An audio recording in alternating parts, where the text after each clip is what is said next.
Well, let's talk now to Sean Bell, who's a retired Air Vice Marshal and military analyst. Welcome back to the programme, Sean. Good to see you. So why has the US chosen this moment now to send this THAAD system to Israel?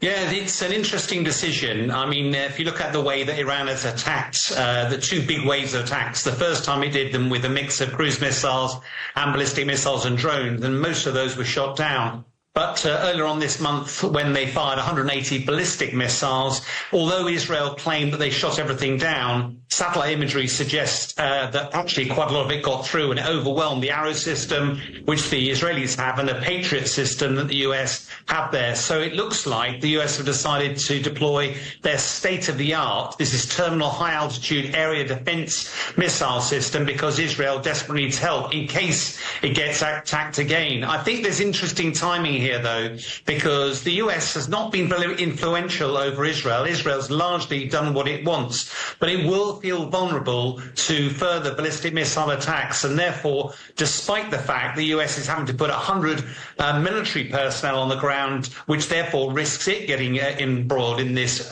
war, I don't think it's any coincidence that Israel has also said, timed about the same time, that it won't attack Iran's nuclear sites and it won't attack energy infrastructure. Both of those things the US was urging Israel not to do, and I suspect that's not a coincidence. So you mentioned Iran there. How will this move be received by them and other neighbouring countries?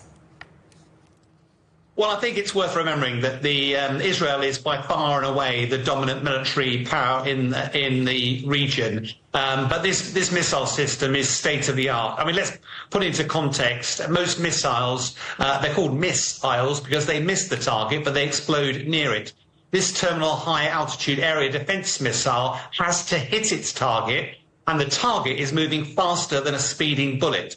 So it's incredibly difficult to shoot these things down, and therefore the US capability with 6 launchers, 8 interceptors per launcher, that's about 50 different ballistic missiles that could get shot down in one go. This $1 billion system will be a major fill-up to the region. The challenge, I suspect, is that everybody else in the region, Hamas, Hezbollah, and particularly Iran, will recognise they don't have a match for that. They will have to look at asymmetric means for attacking Israel and potentially the US as well. And that's the worrying disturbance, how an escalation could impact the region. So we've had the announcements of this missile system being sent. There's also been, hasn't there, this written warning from the US to Israel that some of its military aid will be withdrawn if more aid isn't allowed into Gaza. What do you think all this says about the relationship between these two allies?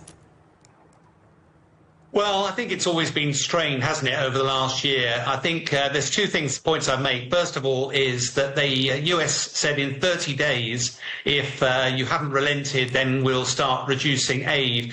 What else happens in that 30 days? Well, it's the US election. At the moment, in big handfuls, I'm a military guy, I tend not to get involved in politics, but it's pretty clear the US has got a sort of strategic paralysis at the moment when it comes to political decisions, because neither side in the very close political race wants to lose. So as a result, Israel's got a fairly clear hand to do whatever it wishes at the moment. But it'll be really interesting to see, once that election is over, whether anything actually transpires and actually Israel starts to have to be a little bit more careful about its relationship with the US. The second point I'd make is that as a military guy, military action can only ever deliver the environment in which a political solution can prevail. It is not clear to me, and I suspect not clear to many people, what Benjamin Netanyahu's end state is for this. And until everybody knows that, what is the political fighting going to achieve? And I suspect that's the frustration the US has. It always thought it was going to be a two-state solution. I heard your correspondent earlier talking about even the Arab states believe a two-state solution is the answer.